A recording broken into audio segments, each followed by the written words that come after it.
ఆర్గా news కి స్వాగతం. ముందుగా బులెటిన్ లో హెడ్లైన్స్.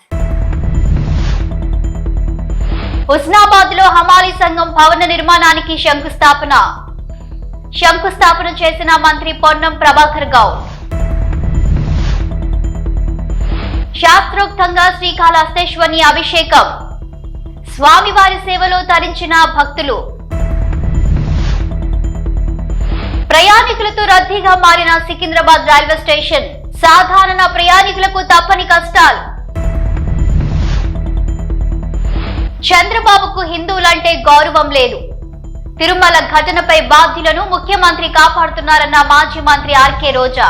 హుస్నాబాద్ మున్సిపాలిటీలోని 16వ వార్డులో 35 లక్షలతో మున్సిపల్ కాంప్లెక్స్ వద్ద హమాలీ సంఘం నిర్మాణానికి శంకుస్థాపన చేశారు మంత్రి పొన్నం ప్రభాకర్ గౌడ్.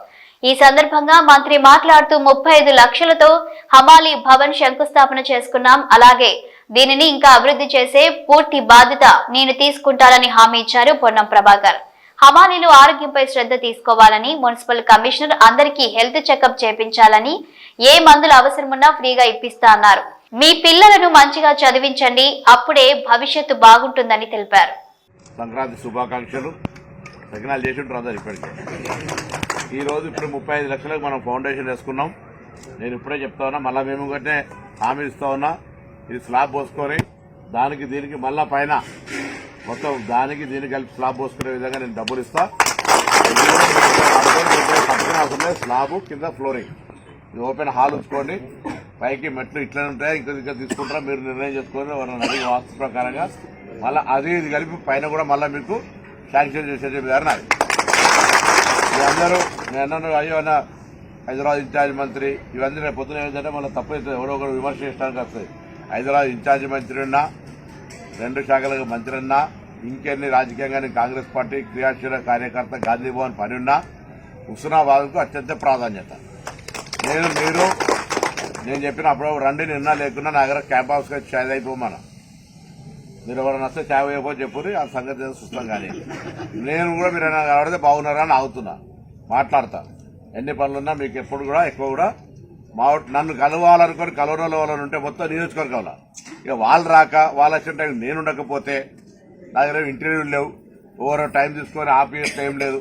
ఎవరైనా స్వేచ్ఛగా కలిసే అవకాశం ఉంది. సపోజ్ 1 గంటలో 50 మందిని కలుస్తాను అనుకో, 200 మంది వస్తే చాలు, స్పీడ్ అయితే ఫటాఫట్. అంతే తప్ప నేను పట్టుకున్నప్పుడు కూర్చొని చాలా మంచిగా మాట్లాడుతూ అట్లేం ఇష్యూ లేదు. నేను మళ్ళీ కూడా కొడుతున్నా మీ అందరు. ఫస్ట్ మీ అందరికీ నేను అటు మున్సిపల్ కార్మికులకు కూడా చెప్పిన, మీరు ఎందుకంటే కష్టపడ్డారు, మీకు అసలు అనారోగ్యం అనేది కానే కావద్దు. అట్లా కొంత చెప్పి రాదు కాబట్టి కొంత మీరు ఆరోగ్య పరీక్ష చేసుకుంటే ముఖ్యంగా ఏమైందంటే మనం తినకుండానే ఇళ్ళలో ఉప్పు తింటాం. ఉప్పు తినడం వల్ల, ఎక్కువ తినడం వల్ల, నూనె తినడం వల్ల కొద్దిగా హార్ట్ అటాక్ ఉన్ను కొంత అనారోగ్యం అవుతుంది. కొంత అప్పుడప్పుడు చెక్ చేసుకోండి, ఆరోగ్యం కొంచెం ఆరోగ్యం చెక్ చేసుకోండి. అది కూడా నేను వాళ్ళకి చెప్పిన గవర్నమెంట్ హాస్పిటల్లో ఫ్రీగానే చెక్ చేసుకోండి. చేసుకుంటే అది మళ్ళీ ఎప్పుడైనా వింటారు. దయచేసి నేను సారన్నకు చెప్తున్నా, రాజమౌళికి చెప్తున్నా, సారన్నకు రాజమౌళికి ఇద్దరికి చెప్తున్నా, మీ అందరినీ కూడా ఆరోగ్యం చెక్ చేయించండి. నేను మున్సిపల్ కమిషనర్ గారు కూడా చెప్పిన, కంపల్సరీగా మున్సిపల్ ఎంప్లాయీస్ కూడా ఆరోగ్యం ఫ్రీగా చెక్ చేయించండి. మీ అందరికీ ఆయన గోళీలు గిల్లు అవసరం అయితే కూడా ఫ్రీగా ఇప్పిస్తాం. ఆరోగ్యం ఉంటేనే పని చేయగలుగుతారు మీరు. మీకు ఇబ్బంది అయితే ఇల్లు కుటుంబానికి సంబంధించి ఇబ్బంది అవుతుంది. ప్లస్ రెండో పని చెప్పారు. ఏం పని చెప్పారు చెప్పండి. మీ అందరు ఫస్ట్ రోజు నుంచి ఒక పని చెప్తారు. ఏం పని? ఎవరన్నా ఆలోచన అంటే చెప్పారు కూడా. ఇన్సూరెన్స్ మీ పిల్లల్ని చదివిపోయని చెప్పినా చెప్పలే మర్చిపోయారు. మరి పిల్లల్ని కూడా కష్టపడి చదివిపోయండి. గురుకులాలని ఏదైనా చెప్పారు. అడ్మిషన్లు ఇప్పించే బాధ్యత నాది. ఎక్కడైనా రాష్ట్రంలో ఎక్కడంటే అక్కడ పోయి చదువుకోవచ్చు. దూరం ఉండి మంచిగా దూరం ఉన్నారని ఏదైనా గురుకులాల్లో 40% మెచ్చార్జీలు పెంచడం, పిల్లలు చదువుకోవచ్చు. కాబట్టి దయచేసి మీ అందరికీ మరొక్కసారి ఈ తొందరగా పని షురూ చేసేది. ఎవరు తీసుకున్నారు కాంటాక్ట్ అన్న అదా కూర్చోమని విశ్లేషణ చెప్పి దాన్ని కూడా ఫటాఫట్ చేసేస్తారు. లాభం అవుతుంది. రేపు ప్రయత్నం చేసి హ్యాపీ సంక్రాంతి. శ్రీకాళహస్తి ఆలయంలో శనీశ్వర ఆలయంలో శాస్త్రయుక్తంగా అభిషేకం నిర్వహించారు. శ్రీకాళహస్తీశ్వర ఆలయంలో ధనుర్మాసం పురస్కరించుకొని శనీశ్వరునికి విశేష అభిషేక సేవలు చేపట్టారు. వివిధ ప్రాంతాల నుంచి వచ్చిన భక్తులు శనీశ్వరుని అనుగ్రహం కోసం, శనీశ్వరుని నుండి విముక్తి కోసం పూజలు జరిపారు. ప్రయాణికులతో రద్దీగా మారిన సికింద్రాబాద్ రైల్వే స్టేషన్ ప్రయాణికులతో కిటకిటలాడుతుంది. సంక్రాంతి పండుగ సందర్భంగా తమ సొంత ఊర్లకు బయలుదేరారు ప్రయాణికులు. రైల్ ఫుట్బోర్డుపై వేలాడుతూ ప్రమాదకరంగా ప్రయాణం చేస్తున్నారు ప్రయాణికులు. ప్రయాణికులకు ఇబ్బందులు కలగకుండా రైల్వే పోలీసులు పర్యవేక్షిస్తున్నారు.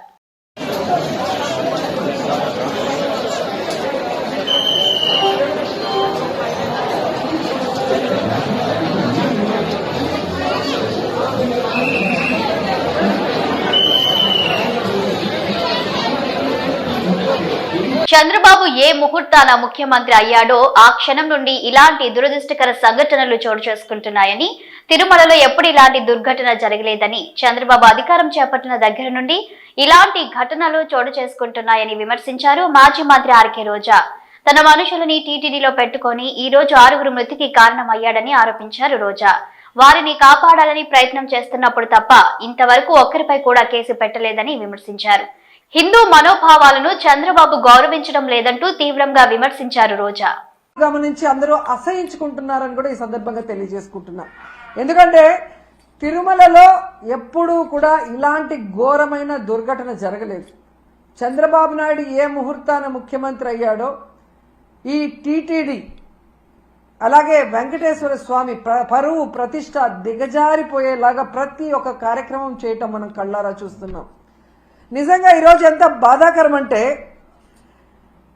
ఈ చంద్రబాబు నాయుడు తన మనుషుల్ని టీటీడీలోను తిరుపతిలో పెట్టుకొని ఈరోజు 6 మందిని బలి తీసుకుంటే ఇంతవరకు ఒక్కరి మీద కూడా కేసు పెట్టలేదు, వాళ్ళని కాపాడాలన్న ప్రయత్నం చేస్తున్నాడు అంటే ఈయనకి హిందువులంటే గౌరవం లేదా?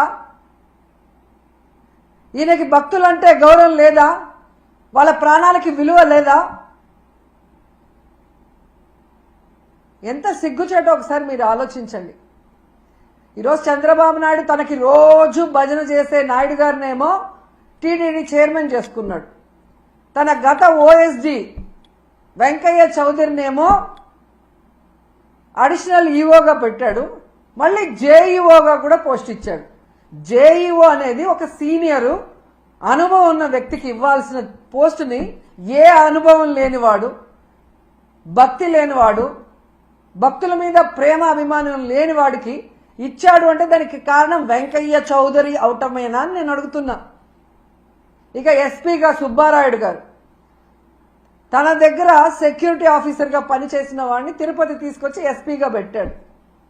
ఇలా నీకు సేవ చేసే వాళ్ళని పెట్టుకొని భక్తులకి సేవ చేయాలన్న ఆలోచన వాళ్ళకి లేకుండా చేసి ఈరోజు 6 మంది చనిపోవటానికి 60 మంది గాయపడటానికి కారణమైన వాళ్ళని ఇంతవరకు కేసు పెట్టకుండా కాపాడాలన్న ప్రయత్నం చేస్తుంటే చంద్రబాబు నాయుడిని ఏమనాలో ఒకసారి మీ అందరూ కూడా ఆలోచించుకోవాలి.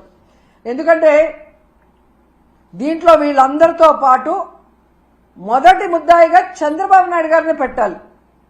ఎందుకంటే ఒక పక్క మోడీ గారి మీటింగ్ జరుగుతుంది, దానికి ఉన్న పోలీసులంతా అటుపోయారు. ఇక చిత్తూరు తిరుపతి జిల్లా పోలీసులనైనా ఈ టోకన్ల దగ్గర పెట్టి ఒక 3 రోజులు ముందుగానే టోకన్లు ఇచ్చి వాళ్ళకి సేఫ్టీగా పంపించుంటే ఈరోజు ఈ దుర్ఘటన జరిగి ఉండేది కాదు. కానీ 9వ తేదీ టోకన్లు ఇస్తామని చెప్పి అది 8వ తేదీ సాయంత్రానికే ప్రీపోన్ చేసి 6, 7, 8 చంద్రబాబు నాయుడు కుప్పంలో కూర్చొని ప్రోగ్రాం చేసుకుంటూ పోలీసుల్ని అధికారుల్ని తన చుట్టూ తిప్పుకొని వాళ్ళని పని చేయకుండా చేసి 6 మందిని చంపేసి ఇప్పుడు అధికారుల తప్పిదమంటే ఇది తప్పించుకోవడం కాదా? ఇది ముమ్మాటికి చంద్రబాబు నాయుడు ఆయన ప్రభుత్వం చేసిన హత్యే. ఆయన ఏం ప్రోగ్రాం చేశారో మీ అందరికీ తెలుసా? ఒకసారి చూడండి. 6, 7, 8వ తేదీ చేసిన ప్రోగ్రాంలు స్వర్ణ కుప్పం అంట, కుప్పం విజన్ 2029 అంట. 30 ఏళ్లకు పైగా కుప్పానికి ఎమ్మెల్యేగా ఉన్నావు, మూడు సార్లు ఆల్రెడీ ముఖ్యమంత్రిగా చేశావు. అప్పుడు చేయలేని స్వర్ణ కుప్పం ఇప్పుడు చేస్తానని ఇలాంటి ఒక క్రూషియల్ టైంలో పెట్టి నీ సెల్ఫ్ డబ్బా నీ భజన నువ్వు చేసుకోవడానికి 6 మందిని చంపేసి 60 మందిని గాయాల పాలు చేసి మళ్ళీ కళ్ళబొల్లి మాటలు ఎంతవరకు మాట్లాడటం సమంజసం? పిఠాపురం నియోజకవర్గం కుమరపురంలో మినీ గోకులాన్ని ప్రారంభించారు రాష్ట్ర ఉప ముఖ్యమంత్రి పంచాయతీరాజ్ గ్రామీణ అభివృద్ధి శాఖల మంత్రి పవన్ కళ్యాణ్. శ్రీకృష్ణుడి ఆలయం వద్ద నిర్మించిన ఈ గోకులాన్ని ప్రారంభించి రైతు శ్రీ యాదవ్ నాగేశ్వరరావుకి అందజేశారు. మహాత్మా గాంధీ జాతీయ గ్రామీణ ఉపాధి హామీ నిధులతో 1.85 లక్షల వ్యయంతో దీన్ని నిర్మించారు. మినీ గోకులాన్ని ప్రారంభించి 4 గోవులను రైతుకి అందజేశారు. కరీంనగర్ పార్లమెంటు పరిధిలోని పలు రైల్వే ప్రాజెక్టుల పనులను పర్యవేక్షించడం జరిగిందని అన్నారు కరీంనగర్ ఎంపీ కేంద్ర మంత్రి బండి సంజయ్. కరీంనగర్ ఆర్ఓబి, ఉప్పల్ ఆర్ఓబిలతో పాటు ఇతర రైల్వే పనుల పురోగతిని సమీక్షించడం జరిగిందన్నారు. కరీంనగర్ ఆర్ఓబి పనులు పూర్తిగా కేంద్ర ప్రభుత్వ నిధులతో 154 కోట్ల రూపాయల వ్యయంతో జరుగుతున్నాయని, అలాగే రాష్ట్ర ప్రభుత్వం చేపట్టాల్సిన భూసేకరణ పనులు ఆలస్యం అవుతుండటంతో ఈ పనుల్లో జాప్యం జరుగుతుందన్నారు. త్వరగా ఈ పనులు పూర్తి చేయాలని, అలాగే ఉప్పల్ ఆర్ఓబిని 3 నెలల్లో అందుబాటులోకి తేవాలని అధికారులకు సూచించడం జరిగిందని తెలిపారు బండి సంజయ్. కరీంనగర్ ఆర్ఓబి మొదట రాష్ట్ర ప్రభుత్వానికి యొక్క వాటా 80 కోట్లు, కేంద్ర ప్రభుత్వం వాటా 20 కోట్ల రూపాయలతోని ఈ కరీంనగర్ తీగలపల్లి ఆర్ఓబి నిర్మాణాన్ని ప్రారంభించినాం. చాలా మంది ప్రజలు ఇబ్బంది పడుతున్నారు. ఆర్ఓబి లేకపోవడం వలన రైలు గేటు పట్టపడాల ఇబ్బంది వస్తుందని చెప్పి బాధను గుర్తించిన తర్వాత కేంద్ర ప్రభుత్వం స్పందించి ఆర్ఓబికి ఆమోదం తెలిపింది. 20 కోట్ల రూపాయలను వెంటనే విడుదల చేయడం జరిగింది. దురదృష్టవశాత్తు అప్పుడున్న ప్రభుత్వం వాళ్ళు ఇవ్వాల్సినటువంటి 80 కోట్ల రూపాయలను ఇవ్వకపోవడం వలన ఆ పనులు మొత్తం ఆర్ఓబి మొత్తం పెండింగ్ లో ఉండే. ఇటువంటి పరిస్థితుల్లో ప్రజలు పడుతున్న ఇబ్బంది దృష్టిలో ఉంచుకొని కేంద్ర ప్రభుత్వం సేతు బంధన్ స్కీమ్ ను కొత్తగా ప్రారంభించింది. కాబట్టి ఈ సేతు బంధన్ స్కీమ్ యొక్క ముఖ్య ఉద్దేశం ఏంటంటే పూర్తి 100% నిధులు కేంద్ర ప్రభుత్వమే విడుదల చేస్తుంది. కాబట్టి అప్పుడు మంత్రి గారిని నితిన్ గడ్కరీ గారిని రిక్వెస్ట్ చేసిన తర్వాత రాష్ట్ర ప్రభుత్వం సహకరిస్తలేదు, రాష్ట్ర ప్రభుత్వం ఇవ్వాల్సినటువంటి వాటా ఇస్తలేదు. కాబట్టి ప్రజలు ఇబ్బందులు తెలిపిన తర్వాత వారు దానికి అంగీకరించి కరీంనగర్ తీవ్రపల్లి అని చెప్పి ఆర్ఓబిని కూడా సేతు బంధన్ స్కీమ్ లో యాడ్ చేయడం వలన 154 కోట్ల రూపాయలు కేంద్రమే 100% నిధులు విడుదల చేసింది. అందుకే పనులు నడుస్తా ఉన్నాయి. ఇక్కడ ఇబ్బంది గానీ కొత్తపల్లి మనోహరాబాద్ లైన్ లేట్ కావడానికి ఇబ్బంది ఏంటంటే ల్యాండ్ ఎక్వేషన్ భూ సేకరణ విషయంలో చాలా ఇబ్బందులు రావడం వలన దానికి రాష్ట్ర ప్రభుత్వం సహకరించకపోవడం వలన ఏ ప్రభుత్వం ఉన్నా సహకరించకపోవడం వలన ఇబ్బందులు వస్తా ఉన్నాయి. కానీ ఎందుకు లేట్ అవుతుంది ఇంకా పనులు అయితే లేవు అని చెప్తే రాష్ట్ర ప్రభుత్వాలు సహకరించాలి. కేంద్ర ప్రభుత్వం చేసే అభివృద్ధి పనులకు రాష్ట్ర ప్రభుత్వాలు సహకరిస్తే పనులు చక్కచక్క సాగుతాయి, ప్రజలకు ఇబ్బందులు గురగారు. కానీ భూ సేకరణ విషయంలో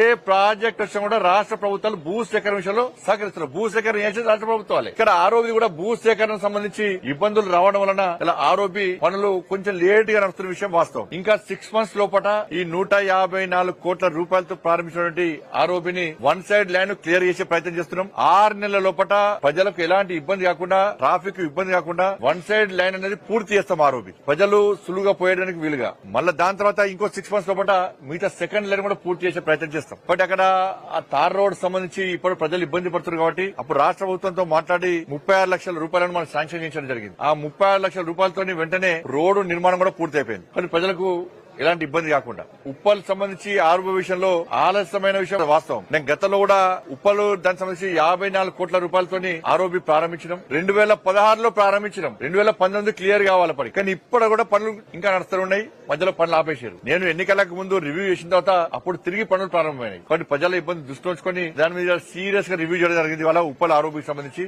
అధికారులను కూడా ఆదేశించడం జరిగింది. 54 కోట్లతో ఉన్నటువంటి ఉప్పల్ ఆర్ఓబి కూడా పూర్తి చేస్తామని చెప్పి అధికారులు హామీ ఇవ్వడం జరిగింది. కాబట్టి 6 నెలల లోపల ఉప్పల్ ఆరోపణ కూడా పూర్తి చేస్తాం.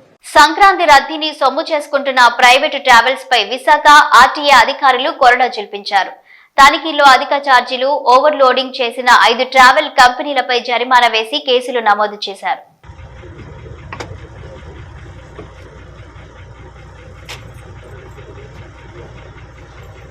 సంతానం లేని మహిళలను గర్భవతులను చేయండి, 13 లక్షలు అందుకోండి. ఈ ప్రకటన చూసి ఇదేదో బాగుందని వెళ్లిన వారు నిలువునా మోసపోయారు. బీహార్లోని నవాడా జిల్లాలో బయటపడిన ఈ స్కామ్ కలకలం రేపింది. All India pregnant job service, play boy service పేరిట ముఠా ఒకటి ఫేస్బుక్ లో ప్రకటనలు ఇచ్చింది. సంతానానికి నోచుకొని మహిళలను గర్భవతులను చేస్తే 13 లక్షలు పొందవచ్చని ఊరించింది. అంతేకాదు గర్భవతులను చేయడంలో విఫలమైన 5 లక్షల రూపాయల వరకు పొందవచ్చని పేర్కొంది. అంతే, ఈ ప్రకటన చూసిన వారు ఇదేదో బాగుందని పోలోమంటూ ఆ సంస్థను ఆశ్రయించారు. అలా వచ్చిన వారి నుంచి పాన్ కార్డ్, ఆధార్ కార్డుతో పాటు ఇతర వివరాలను నిందితులు సేకరించారు. రిజిస్ట్రేషన్ ఫీజు కింద 799 రూపాయల చొప్పున వసూలు చేశారు. అనంతరం రిజిస్ట్రేషన్, హోటల్ గదుల బుకింగ్స్ పేరిట డబ్బులు వసూలు చేశారు. అలాగే సెక్యూరిటీ డిపాజిట్ కింద 20,000 వరకు వసూలు చేశారు. డబ్బులు ఇచ్చేందుకు బాధితులు నిరాకరిస్తే బ్లాక్మెయిల్ చేసేవారు. ఇలా బాధితుల నుంచి పెద్ద మొత్తంలో వసూలు చేశారు. ఈ ముఠా వ్యవహారంపై అనుమానంతో కొందరు ఫిర్యాదు చేయడంతో కేసు నమోదు చేసుకున్న పోలీసులు రంగంలోకి దిగారు. నిందితులు ప్రిన్స్ రాజ్, బోలా కుమార్, రాహుల్ కుమార్ సహా 8 మందిని అరెస్టు చేశారు. వారి నుంచి 6 మొబైల్ ఫోన్లు స్వాధీనం చేసుకున్నారు. వాటిలో కస్టమర్ల ఫోటోలు, WhatsApp chatting, audio recording, bank లావాదేవీలను గుర్తించారు. ప్రస్తుతం పోలీసులు ఈ కేసును లోతుగా దర్యాప్తు చేస్తున్నారు. మచిలీపట్నం ప్రభుత్వ ఆసుపత్రిలో ఏర్పాటు చేసిన నూతన వైద్య పరికరాలు, ultrasound scanning room, CRM arthroscope room ని ప్రారంభించారు మంత్రి కొల్లు రవీంద్ర. అలాగే కొల్లు ఫౌండేషన్ ద్వారా స్ట్రెచర్స్ ని ఆసుపత్రికి అందించి పేదలకు మెరుగైన వైద్యం అందించాలని వ్యాధులకు సూచించారు మంత్రి. హిందూపురం పట్టణంలోని ఎన్టీఆర్ సర్కిల్ నుండి ఎంఆర్ఓ కార్యాలయం వరకు సిపిఐ ఆధ్వర్యంలో పేదలకు ఇంటి పట్టాలు మంజూరు చేయాలని కోరుతూ రాష్ట్ర సమితి పిలుపు మేరకు ర్యాలీ నిర్వహించారు. అనంతరం హిందూపూర్ తహసీల్దార్ కార్యాలయం ముందు ధర్నా చేపట్టడం జరిగింది. ఈ ధర్నా సందర్భంగా సిపిఐ హిందూపురం తాలూకా కార్యదర్శి కనిశెట్టిపల్లి వినోద్ కుమార్ మాట్లాడుతూ పేదలకు గ్రామీణ ప్రాంతాల్లో 3 సెంట్లు, పట్టణాల్లో 2 సెంట్లు స్థలాలు కేటాయించి ప్రభుత్వమే 5 లక్షల రూపాయలు ఇంటి నిర్మాణానికి అందించాలని విజ్ఞప్తి చేశారు. అనంతరం సీనియర్ అసిస్టెంట్ ఈశ్వరయ్యకు వినతి పత్రం అందించడం జరిగింది.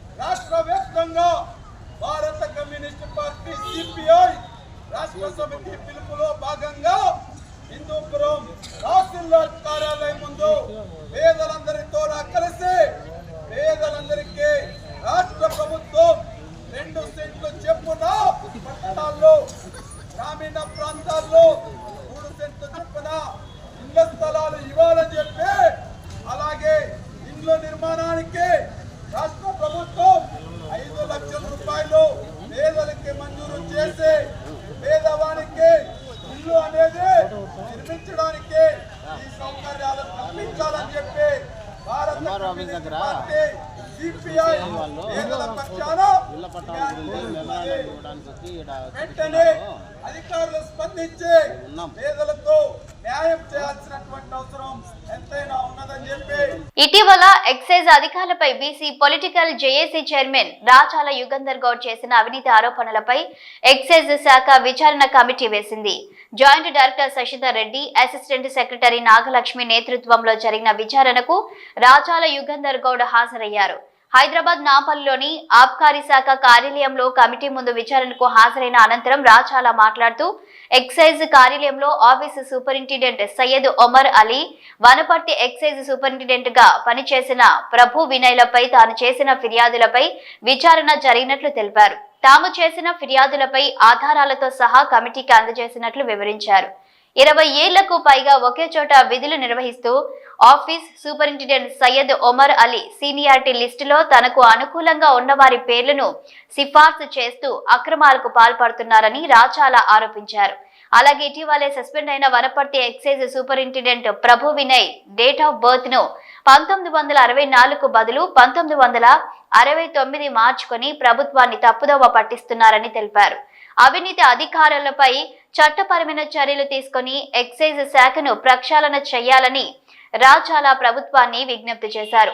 ఫిబ్రవరి 15న తదుపరి విచారణను హాజరు కావాలని అధికారులు కోరినట్లు రాచాల వివరించారు. వనపర్తి ఎక్సైజ్ సూపరింటెండెంట్ గా పనిచేసినటువంటి ప్రభు వినయ్ గారిపై మరియు ఈ కమిషనర్ ఆఫీస్లో ఆఫీస్ సూపరింటెండెంట్ గా పనిచేస్తున్న సయ్యద్ ఉమర్ అలీపై బీసీ పొలిటికల్ చేసిన ఆరోపణలపై మా ఫిర్యాదుపై స్పందించిన ఎక్సైజ్ శాఖ నేడు ఒక కమిటీ ఎంక్వైరీ జరిగింది. శశిధర్ రెడ్డి గారు జాయింట్ డైరెక్టర్, మరి అడిషనల్ అసిస్టెంట్ సెక్రటరీ నాగలక్ష్మి గారి ఆధ్వర్యంలో మేము కూడా విచారణకు రమ్మని మాకు ఈరోజు నోటీస్ ఇస్తే మేము కూడా రావడం జరిగింది. మా దగ్గర ఉన్న ఎవిడెన్స్ అన్నీ కూడా, అంటే Prabhu Vinay Kumar date of birth మార్చింటూ సర్వీస్ రిజిస్టర్ అని మేము చేసినామో దానికి సంబంధించిన డాక్యుమెంట్లు అన్నీ కూడా మేము ప్రొవైడ్ చేయడం జరిగింది. మరికొన్ని డాక్యుమెంట్లు కూడా ప్రొవైడ్ చేయాల్సి ఉంది. మళ్ళీ నెక్స్ట్ విచారణ కూడా ఫిబ్రవరి 10వ తేదీ 15వ తేదీకి ఈరోజు అధికారులు నిర్ణయించారు. మరి ఈ సదనంలో కూడా చెప్తా ఉన్నాం, మేము చేసిన ఆరోపణలు కట్టుబడినాము. సయ్యద్ ఒమర్ అలీ గారు సత్యహరిచంద్రలాగా చెప్పిన ఇన్ని రోజులు మరి నీ భాగవతం అంతా తెలుస్తూ ఉంది. ఈరోజు నీవు ఆఫీస్ జిల్లా కేడర్లో పనిచేసినటువంటి నీవు హెచ్ఓడికి ఎట్లా వస్తావు? అందరికి సంబంధం లేకుండా నీ ఒక్కడో ఎట్లా వస్తావు హెచ్ఓడికి? అదేవిధంగా నీ కమ్యూనిటీకి హైదరాబాద్ చుట్టుపక్కల పోస్టింగ్లు వేసుకున్న విషయం అందరికీ తెలిసిందే. ఈరోజు అనేక అవకతవకలకు ఈరోజు ప్రభువినయ్ డేట్ ఆఫ్ బర్త్ మార్చింది కూడా సయ్యద్ ఒమర్ అలీ అని చెప్పి ఈ సందర్భంగా చెప్తా ఉన్నాం. మేము కూడా అధికారులకు అదే ఈరోజు డాక్యుమెంట్తో సహా అంటే ఎవిడెన్స్తో సహా కూడా ఇవ్వడం జరిగింది. కాబట్టి వెంటనే మా ఫిర్యాదుకు స్పందించిన ఎక్సైజ్ శాఖ అధికారులు డైరెక్టర్ గారు వెంటనే ఈ యొక్క విచారణకు ఆదేశించి చేయడం నిజంగా ఇది శుభపరిణామం. వీలైనంత తొందరగా అతనిపై చర్యలు తీసుకోవాలని చెప్పి మేము మరొకసారి డైరెక్టర్ గారికి విజ్ఞప్తి చేస్తా ఉన్నాం. కాంగ్రెస్ పార్టీ ఎన్నికల ముందు రైతులకు ప్రజలకు ఇచ్చిన హామీలను వెంటనే అమలు చేయాలని డిమాండ్ చేస్తూ బీజేపీ శ్రేణులు జయశంకర్ భూపాలపల్లి జిల్లా రేగుండ తహసీల్దార్ శ్వేతకు వినతి పత్రం అందజేశారు. మండల కేంద్రంలో బీజేపీ భూపాలపల్లి జిల్లా కిషన్ మోర్చా జిల్లా అధ్యక్షుడు పోలిసాని తిరుపతిరావు ఆధ్వర్యంలో రేగుండ తహసీల్దార్ కార్యాలయానికి రైతుల నాయకులతో తరలి వెళ్లి డిమాండ్లతో కూడిన వినతి పత్రాన్ని అందజేశారు. అనంతరం తిరుపతిరావు మాట్లాడుతూ రైతులకు రైతు బంధు వానకాలం యాసంగి 2 పంటలకు కలుపుకొని ఎన్నికల సమయంలో 15,000 రూపాయలు ఇస్తామని హామీ ఇచ్చిన ముఖ్యమంత్రి రేవంత్ రెడ్డి ఇప్పుడు మాట మారుస్తున్నాడని ఆయన విమర్శించారు. రైతులకు బోనస్ ప్రకటిస్తానని చెప్పి ఇప్పటి వరకు కూడా రైతులకు జమ చేయలేదని, రైతు కూలీలకు కౌలు రైతులకు 12,000 రూపాయలు ఇస్తామని చెప్పి అధికారంలోకి వచ్చి సంవత్సరం అయిపోయినప్పటికీ కూడా వాటి విషయమే మాట్లాడడం లేదని మండిపడ్డారు. కేంద్ర ప్రభుత్వం ప్రవేశపెట్టిన పనులు కూడా రాష్ట్రంలో అమలు చేయడం లేదని రేవంత్ రెడ్డి ప్రభుత్వం రైతులను నట్టేట ముంచిందన్నారు. రైతులకు ఇచ్చిన హామీలను నెరవేర్చాలంటూ లేకుంటే కిసాన్ మోర్చా ఆధ్వర్యంలో కలెక్టర్ కార్యాలయాన్ని ముట్టడిస్తామని తిరుపతిరావు హెచ్చరించారు. కాంగ్రెస్ పార్టీ అధికారంలోకి రావడానికంటే ముందు వరంగల్ డిక్లరేషన్ ద్వారా తెలంగాణ రాష్ట్ర వ్యాప్తంగా ఉండబడినటువంటి రైతులందరికీ కూడా ఏకకాలంలో 2 లక్షల రుణాలను మాఫీ చేస్తానని చెప్పినటువంటి యొక్క రాష్ట్ర ప్రభుత్వము డిసెంబర్ 9వ తారీఖున మొదటి సంతకం పెట్టి రాష్ట్ర వ్యాప్తంగా ఉండబడినటువంటి రైతులందరికీ రుణమాఫీ చేస్తామని చెప్పినటువంటి యొక్క రాష్ట్ర ప్రభుత్వం ఇప్పటి వరకు ఆ యొక్క దాన్ని అమలు చేయడం లోపల రాష్ట్ర ప్రభుత్వం పూర్తిగా వైఫల్యం చెందింది. ఎందుకంటే ఈరోజు అధికారంలోకి వచ్చిన తర్వాత 32 లక్షల మంది అంటే 32,000 కోట్ల రూపాయలు రైతు రుణమాఫీకి అవసరం పడతాయని చెప్పినటువంటి యొక్క రాష్ట్ర ప్రభుత్వం అంటే అధికారిక లెక్కల ప్రకారమే తెలంగాణ రాష్ట్రంలో ఉండబట్టినటువంటి 2 లక్షల బాకీలు బ్యాంకులలో రైతులు కలిగినటువంటి రైతులందరికీ 32,000 కోట్ల బడ్జెట్ అవసరం పడుతుంది. తప్పకుండా మేము రాష్ట్ర ప్రభుత్వం మేము దీన్ని అమలు చేస్తామని చెప్పినటువంటి రాష్ట్ర ముఖ్యమంత్రి ఇప్పటి వరకు 2 లక్షల పైన ఉండబడినటువంటి ఏ ఒక్క రైతుకు కూడా 2 లక్షల లోపు 2 లక్షల రుణ బాకీ ఉండబడినటువంటి రైతుకు కూడా ఇప్పటి వరకు ఈ యొక్క రాష్ట్ర ప్రభుత్వం ఆ యొక్క రుణమాఫీని అమలు చేయలేదు. మరి 32,000 కోట్ల రూపాయల బడ్జెట్లో ఈరోజు రాష్ట్ర ప్రభుత్వం కేవలము 23,700 కోట్ల రూపాయలను మాత్రమే ఈరోజు ఈ యొక్క రాష్ట్ర ప్రభుత్వం రుణాలను మాఫీ చేసింది. అంటే 42 లక్షల మంది రైతులుంటే ఇప్పటి వరకు 23 లక్షల సుమారుగా 50,000 మందికి మాత్రమే రుణమాఫీ జరిగింది. దీన్ని తప్పకుండా 2 లక్షల పైన నిబంధన ఏదైతే ఉందో దానికి సంబంధం లేకుండా బేషరతుగా ఈ యొక్క రాష్ట్ర ప్రభుత్వం మొండి వైఖరి విడనాడి రైతులకు రుణమాఫీ చేయాలి. ఆ తర్వాత వాళ్ళు ఇచ్చినటువంటి మేనిఫెస్టోలో పెట్టినటువంటి 7,500 రూపాయల రైతు భరోసా ఏదైతే ఉందో దాన్ని బేషరతుగా మీరిచ్చినటువంటి మాట ప్రకారం దీన్ని అమలు చేయాలి. ఎందుకంటే గతంలో ఒక 2 దఫాలుగా ఇవ్వాల్సినటువంటి రైతు భరోసా ఏదైతే ఉందో ఆ యొక్క రైతు భరోసా నిధులు ఇప్పటికే సుమారుగా అంటే 20,000 రూపాయల పైన ఇవ్వాల్సినటువంటి రైతు భరోసా ఏదైతే ఉందో దాని యొక్క మీ యొక్క రాష్ట్ర మొండి ప్రభుత్వము రైతులకు మోసం చేసినటువంటి పరిస్థితి. ఈరోజు మీరు ఇచ్చినటువంటి హామీలను అమలు చేయమని మేము డిమాండ్ చేస్తూ ఉన్నాం. తప్పకుండా 7,500 రూపాయలు అమలు చేయాల్సిందే. మీరు కౌలు రైతులకు కూడా రైతు భరోసాను వర్తింపజేస్తూ ఉన్నారు. కూలీలకు కూడా ఏదైతే 12,000 రూపాయలు అమలు చేస్తూ ఉన్నారు. తెలంగాణ రాష్ట్ర ప్రభుత్వం ఏదైతే ప్రధానమంత్రి ఫసల్ బీమా యోజన ఏదైతే ఉందో రైతులకు అనేక విపత్తుల ద్వారా మరి నష్టం జరిగి పంట నష్టపోయినటువంటి రైతులకు ప్రధానమంత్రి ఫసల్ బీమా యోజన ఏదైతే ఉందో దాన్ని మరి కేంద్ర ప్రభుత్వము చాలా ప్రతిష్టాత్మకంగా దేశవ్యాప్తంగా అమలు చేస్తున్నటువంటి పరిస్థితి ఈరోజు దేశంలో అమలవుతూ ఉంది. కానీ ఈ యొక్క రాష్ట్ర ప్రభుత్వం అధికారంలోకి వచ్చి 1 సంవత్సర కాలం గడిచినప్పటికీ కూడా ఈ యొక్క రాష్ట్ర ప్రభుత్వం కేంద్ర ప్రభుత్వానికి ఎక్కడ మంచి పేరు వస్తుంది అన్నటువంటి ఒక దుర్మార్గమైనటువంటి ఆలోచనతోటి మరి ప్రధానమంత్రి ఫసల్ బీమా యోజన యొక్క పథకాన్ని అమలు చేస్తలేదు. దీన్ని కూడా వెంటనే అమలు చేయాలని చెప్పి మేము భారతీయ జనతా పార్టీ కిసాన్ మోర్చా ద్వారా భారతీయ కిసాన్ మోర్చా మరి ఏదైతే ఉందో రాష్ట్ర మా అధ్యక్షులు ఇచ్చినటువంటి పిలుపు మేరకు మేము రైతుల పక్షాన తప్పకుండా డిమాండ్ చేస్తూ ఉన్నాం. ఈ యొక్క ఇచ్చినటువంటి హామీలను అమలు చేయకపోతే తప్పకుండా గ్రామాల వారీగా రైతు రుణమాఫీ కానటువంటి రైతులందరినీ సేకరించి తప్పకుండా మరి ఆందోళన చేస్తూ ఉన్నటువంటి విషయాన్ని రాష్ట్ర ప్రభుత్వం పక్షాన మేము డిమాండ్ చేస్తూ ఉన్నాం. ఇవి bulletin updates. Keep watching news.